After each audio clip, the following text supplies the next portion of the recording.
Hello students, good morning. हम लोग इस समय आए हैं वीडियो पे पीएन संधि डायोड में धारा के प्रवाह को समझने के लिए, या सेकेंडरी क्लास के ट्रांजिस्टर डायोड और ट्रांजिस्टर वाले पार्ट का टॉपिक है। यह एक बहुत ही सरल रूप से समझने वाला टॉपिक है और इसमें आप थोड़ा सा ध्यान दे के समझेंगे तो ये हमेशा के लिए आपके ध्यान में रहेगा। पिछले वीडियो में आपको समझाया गया था कि एक पी टाइप और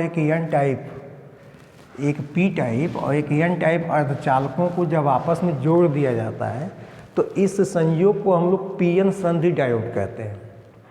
अब इस पीएन संधि डायोड में क्या होता है कि जब इन दोनों डायोडों को जोड़ा जाता है तो पी क्षेत्र के कुछ क्वार्टर और एन क्षेत्र के कुछ इलेक्ट्रॉन परस्पर संयुक्त हो जाते हैं और संयुक्त होने के कारण इधर इलेक्ट्रॉनों की कमी हो जाती है, जिससे इधर धनावेश, और इधर क्वार्टरों की कमी हो जाती है, जिससे कि इधर ऋण आवेश उत्पन्न हो जाता है। और इस प्रकार इसके भीतर जो एक वैद्युत क्षेत्र स्थापित हो जाता है, जिसे हम लोग आंतरिक वैद्युत क्षेत्र भी कह सकते हैं। तो ये आंतरिक वैद्युत क्षेत्र इस प्रकार से होता है कि अब ये नए क्वार्टर और नए इलेक्ट्रॉन को परस्पर उदासीन होने से रोकता है। इस प्रकार जो अवक्षय परत बनता है, इस परत को हम लोग कल नाम दिए थे अवक्षय परत। तो अवक्षय परत जो बन जाता है, तो अवक्षय परत बनने के बाद पी क्षेत्र के बहुसंख्यक क्वार्टर और एन क्षेत्र के बहुसंख्यक इलेक्ट्रॉन ये आपस में संयोग करना लगभग बंद कर देते हैं और ये वैद्युत क्षेत्र के हिसाब से क्वार्टर जो है पी क्षेत्र में बाईं तरफ और इलेक्ट्रॉन जो है वैद्युत क्षेत्र में ये एन क्षेत्र के दाहिनी ओर जाके एकत्रित हो जाते हैं। लेकिन इनमें से बहुसंख्यक में कुछ इलेक्ट्रॉन और कुछ क्वार्टर की ऊर्जा यदि इतनी मिल जाती है कि यह इस से उत्पन्न विभवांतर को तोड़ सकें या इस वैद्युत क्षेत्र को पार करके परस्पर संयुक्त हो सकें, तो परस्पर संयुक्त होने के कारण इनके बीच कुछ इलेक्ट्रॉन जिनकी ऊर्जा अपेक्षाकृत अधिक है, या वे इलेक्ट्रॉन जो इसमें इस बैरियर को पार कर सकते हैं, वे इलेक्ट्रॉन एन क्षेत्र से और ऐसे ही क्वार्टर पी क्षेत्र से आके ये आगे क्रिया जो है और भी चलती रहती है। इससे इस डायोड में धारा बहनी चाहिए, धारा उत्पन्न होनी चाहिए, लेकिन इस डायोड में कोई धारा नहीं होती है। इसी को हम लोगों को समझना है पीएन संधि डायोड में विद्युत धारा का प्रवाह कैसे इसमें धारा बहती है नहीं बहती है उसके विषय में। तो जब अधिक ऊर्जा वाले क्वार्टर और इलेक्ट्रॉन परस्पर संयुक्त होते हैं तो उसी समय इस पी क्षेत्र में अल्पसंख्यक होते हैं इलेक्ट्रॉन और एन क्षेत्र में अल्पसंख्यक होते हैं क्वार्टर। तो इलेक्ट्रॉन वैद्युत क्षेत्र के विपरीत दिशा में और क्वार्टर वैद्युत क्षेत्र की दिशा में गति करते हैं। तो अधिक ऊर्जा वाले क्वार्टर और इलेक्ट्रॉन जब संयुक्त होते हैं बहुसंख्यक पी और एन क्षेत्र के, उसी समय पी क्षेत्र के अल्पसंख्यक इलेक्ट्रॉन और एन क्षेत्र के अल्पसंख्यक क्वार्टर ये भी आपस में संयुक्त होते हैं। तो अल्पसंख्यकों के द्वारा जो धारा उत्पन्न होती है वह धारा, और बहुसंख्यक आवेशों के कारण जो धारा उत्पन्न होती है वो धारा एक दूसरे के विपरीत होते हैं और ये दोनों धारा जो एक दूसरे को निरस्त कर देते हैं। इस प्रकार किसी अकेले पीएन संधि डायोड में कोई धारा प्रवाहित नहीं होती है। पीएन संधि डायोड में धारा को प्रवाहित कराने के लिए हमको बाह्य स्रोत की ज़रूरत पड़ती है और इस प्रकार हम लोग पीएन संधि डायोड को धारा के रूप में दो प्रकार से जोड़ सकते हैं किसी बाह्य बैटरी से। एक होता है अग्रदिशिक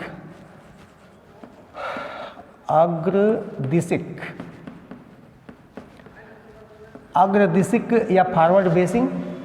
अग्रदिशिक संयोग क्या होता है? अग्रदिशिक संयोग कैसे करते हैं किसी डायोड का बाह्य स्रोत से, उसके लिए यहाँ देखिए, अगर हम पी क्षेत्र को बैटरी के धन ध्रुव से और एन क्षेत्र को बैटरी के ऋण ध्रुव से जोड़ दें तो इस संयोजन को हम लोग कहते हैं अग्रदिशिक संयोजन, फॉरवर्ड बेसिंग। अग्रदिशिक, जब पी क्षेत्र को बैटरी के धन ध्रुव से एन क्षेत्र को बैटरी के ऋण ध्रुव से जोड़ दिया जाए तो इस संयोजन को हम लोग कहते हैं अग्रदिशिक या फॉरवर्ड बेसिंग। तो अग्रदिशिक संयोजन में देखिए आंतरिक वैद्युत क्षेत्र तो रहेगा ही डायोड का अपना, और जो संयोजन किया गया है बैटरी के द्वारा, इसके कारण बैटरी का जो वैद्युत क्षेत्र स्थापित होगा उसकी दिशा जो है इस पी क्षेत्र से एन क्षेत्र की ओर होगी। ये हो गया बाह्य वैद्युत क्षेत्र। अब ये बाह्य वैद्युत क्षेत्र और आंतरिक वैद्युत क्षेत्र ये दोनों एक दूसरे के विपरीत हैं।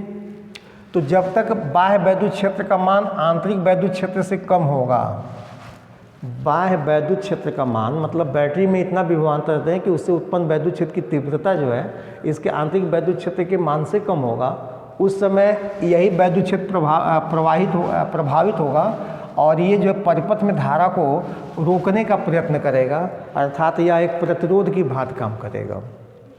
लेकिन जैसे ही बाह्य वैद्युत क्षेत्र का मान आंतरिक वैद्युत क्षेत्र से अधिक होगा तो परिपथ जो है एक सामान्य चालक की भांति कार्य करता है, क्योंकि जब बाह्य वैद्युत क्षेत्र की तीव्रता का मान आंतरिक वैद्युत क्षेत्र से अधिक होगा उस अवस्था में ये जो कोटर है ये वैद्युत क्षेत्र की दिशा में और जो इलेक्ट्रॉन है वैद्युत क्षेत्र के विपरीत दिशा में गति करना प्रारंभ कर देंगे। ये जो अवक्षय परत है इसकी चौड़ाई तो वैसे भी कम हो जाएगी, क्योंकि बाह्य वैद्युत क्षेत्र और आंतरिक वैद्युत क्षेत्र एक दूसरे के विपरीत है, तो अवक्षय परत की चौड़ाई वैसे भी कम हो जाएगी और इस प्रकार कोटर और इलेक्ट्रॉन को इस अवक्षय परत को पार करने में बहुत अधिक ऊर्जा की ज़रूरत नहीं पड़ेगी। अगर ऊर्जा की ज़रूरत पड़ेगी भी तो ये ऊर्जा देने के लिए पर्याप्त है, वैद्युत क्षेत्र की तीव्रता से ऊर्जा मिलेगा उनको, उस ऊर्जा की सहायता से ये आपस में संयोग करेंगे, परिपथ में वैद्युत धारा बहेगी। परिपथ के वैद्युत धारा को समझने के लिए थोड़ा सा यहाँ पे हम लोग यहाँ से शुरू करते हैं। इसको कहीं से भी शुरू करके समझा जा सकता है, धन प्लेट से भी शुरू करके समझा जा सकता है, ऋण प्लेट से भी शुरू करके समझा जा सकता है, या अवक्षय परत से भी कहीं से भी समझा जा सकता है। तो हम लोग यहीं से शुरू करते हैं ऋण प्लेट से। बैटरी का जो ये ऋण प्लेट है ये इलेक्ट्रॉन का स्रोत होता है, इलेक्ट्रॉन यहीं से निकलते हैं। ये इलेक्ट्रॉन निकलेंगे तो ये इलेक्ट्रॉन ऐसे गति करेंगे। अब सोचिए कि इस पूरे चालक में ज्यों ही एक इलेक्ट्रॉन बैटरी से इस चालक में प्रवेश करेगा वैसे ही एक इलेक्ट्रॉन यहाँ पे एन क्षेत्र से यहाँ से चल के क्या होगा एन क्षेत्र में प्रवेश करेगा। एक इलेक्ट्रॉन जो ही एन क्षेत्र में प्रवेश करेगा, तो इस एन क्षेत्र में जो भी इलेक्ट्रॉन था उस इलेक्ट्रॉन की संख्या में वृद्धि हुई। इस प्रकार यहाँ पे इलेक्ट्रॉन जो है क्या करेगा, एक कोटर को उदासीन करेगा। तो यहाँ कोटर की संख्या में कमी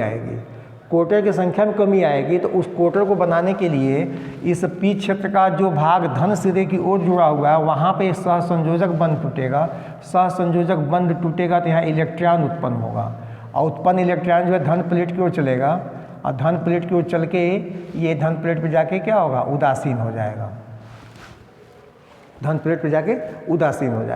तो ध्यान से देखिए, बाह्य चालक में इलेक्ट्रॉन चलनशील है, बाह्य चालक में एन क्षेत्र में इलेक्ट्रॉन ही चल रहे हैं लेकिन पी क्षेत्र में कोटर चल रहा है। इस प्रकार इलेक्ट्रॉन और कोटर दोनों के कारण जो है इस परिपथ में धारा स्थापित हो जाती है और धारा की दिशा वैसे ही होता है इलेक्ट्रॉन के चलने के विपरीत।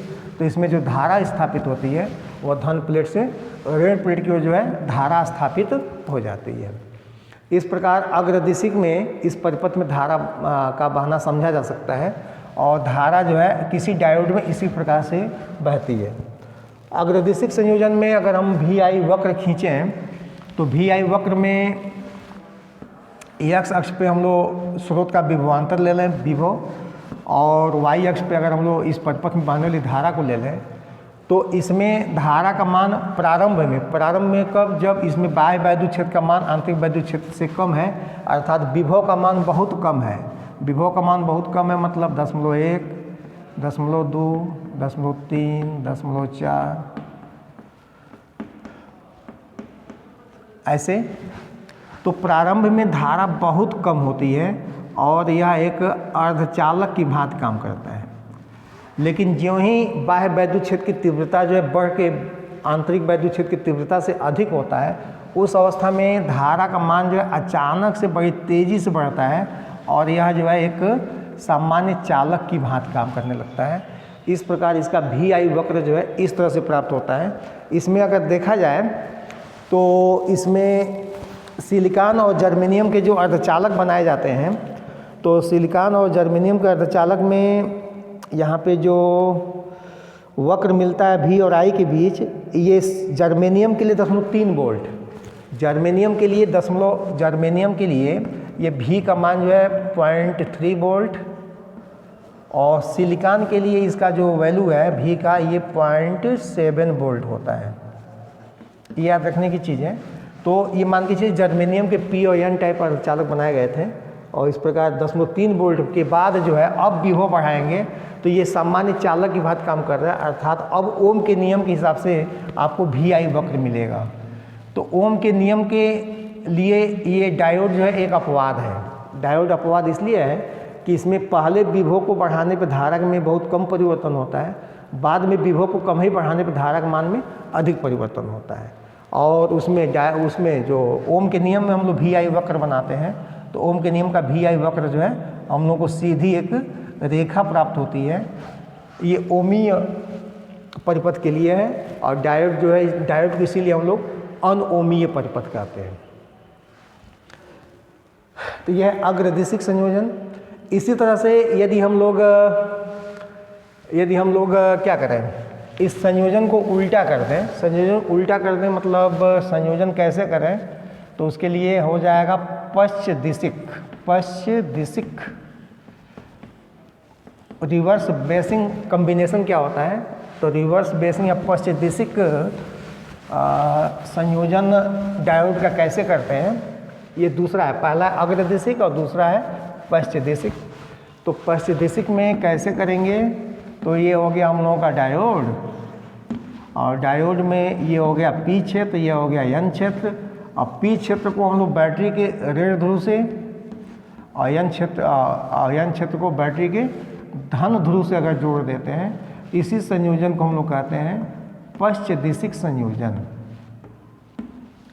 तो डायोड के अंदर आंतरिक वैद्युत क्षेत्र वही N से P की ओर ही होगा, लेकिन बाह्य क्षेत्र में भी ये N से P की ओर ही होगा। इस प्रकार अब देखेंगे आप कि पिछले वाले स्थिति से ये थोड़ा सा भिन्न हो गया। पिछली स्थिति में बाह्य और आंतरिक वैद्युत क्षेत्र दोनों एक दूसरे के विपरीत थे, लेकिन इस बार जो है दोनों एक ही दिशा में है। एक ही दिशा में होने के कारण ये जो इसमें बहुसंख्यक आवेशों के कारण जो धारा है, उस धारा के मान में शुरुआत में ये एकदम प्रतिरोध का काम करेगा, क्योंकि जो आंतरिक वैद्युत क्षेत्र है वही बाह्य वैद्युत क्षेत्र है, और दोनों वैद्युत क्षेत्र एक दिशा में होने के कारण अवक्षय परत की चौड़ाई जो और बढ़ जाती है, अवक्षय परत की चौड़ाई और बढ़ जाती है। और इस प्रकार शुरुआत के वैद्युत क्षेत्र से कोई यहाँ पे शुरुआत में इसके ई का मान कम रखने पर इसमें कोई वैद्युत धारा प्रवाहित नहीं होती है। वैद्युत धारा का मान जो होता है, प्रवाहित अगर होती है तो उसका मान जो है बहुत कम होता है, बहुत क्षीण धारा जो है अग्रधारा के रूप में हमको प्राप्त होती है। अग्रधारा किसी डायोड के लिए अग्रधारा जो बहुसंख्यक आवेश होते हैं उसके कारण जो धारा होती है वो अग्रधारा कहलाती है, और जो अल्पसंख्यक आवेश होते हैं उसके कारण जो धारा होती है वो पश्चधारा कहलाती है। तो अग्रधारा का मान ऐसे,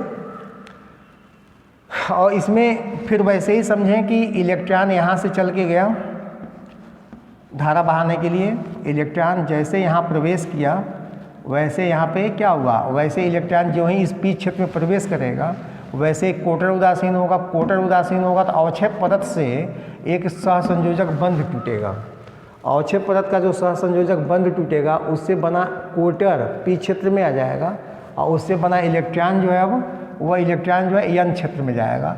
N क्षेत्र में जो ही एक इलेक्ट्रॉन इस बंध के टूटने से बना इलेक्ट्रॉन जो ही N क्षेत्र में प्रवेश करेगा, तो यह इलेक्ट्रॉन जो है अब इस N क्षेत्र से एक इलेक्ट्रॉन यहाँ निकल जाएगा। अब यह इलेक्ट्रॉन जो है ऐसे चलते हुए आएगा और यहाँ आके जो है अपने धन प्लेट पे ये इलेक्ट्रॉन जो है क्या होगा, उदासीन हो जाएगा। तो इस प्रकार धारा जो इस प्रकार धारा इलेक्ट्रॉन के चलने के विपरीत, तो धारा की दिशा जो धन प्लेट से रेल प्लेट को ऐसे धारा बहेगी। और इसमें जो विभवांतर होता है पश्चदिशिक के लिए हम लोग जो VI वक्र बनाते हैं, VI वक्र को V को तो हम लोग x अक्ष पे ही रखते हैं, लेकिन धारा को हम सीधे नीचे कर लेते हैं रिवर्स बेसिंग में। और यहाँ वोल्ट विभवांतर जो थोड़ा सा अधिक रखा जाता है, विभवांतर अधिक रखा जाता है मतलब 2 वोल्ट 4 वोल्ट 6 8 10 और ऐसे ही 12 तो इसमें प्रारंभ में धारा बहुत कम होती है और जैसे जैसे विभवांतर बढ़ाते हैं धारा का मान फिर अचानक क्या होता है यहाँ पे फिर तेज़ी से बढ़ता है। तो अग्रदिशिक और पश्च दिशिक दोनों स्थितियों में वक्र जो एक ही दिशा में एक ही जैसे बनता है। अग्रदिशिक में प्रथम चतुर्थांश में, पश्च दिशिक में तृतीय चतुर्थांश में। अग्रदिशिक की स्थिति में बाह्य और आंतरिक वैद्युत क्षेत्र विपरीत होने के कारण बहुत ही कम विभवांतर पर ही हमको एक पर्याप्त धारा डायोड में प्राप्त हो जाती है। पश्च दिशिक में ये अब जो बैटरी का जो वैद्युत क्षेत्र है, जो आंतरिक वैद्युत क्षेत्र एक ही दिशा में होने के कारण यहाँ अवक्षय परत की चौड़ाई और बढ़ जाती है और आवेश का चलना जो अपेक्षाकृत और कठिन हो जाता है। इसलिए प्रारंभ में ये धारा नहीं बढ़ता है, लेकिन अंत में चल के धारा का मान क्या होता है, अधिक हो जाता है। इसमें कुछ और अलग से भी हम लोगों को पढ़ना है, एवलांस भंजक, पोटेंशियल बैरियर, ये सब इसमें पढ़ना है अभी। तो अभी हम लोग आज मुख्य रूप से इसी दो बात पर ध्यान दें, अग्रदिशिक और पश्च दिशिक में किसी डायोड में कैसे वैद्युत धारा प्रवाहित होती है। बस आज के लिए इतना ही। अब आगे अगले वीडियो में आपको एवलांस भंजक वगैरह जितनी टॉपिक्स हैं उसको बताया जाएगा। Okay, thank you.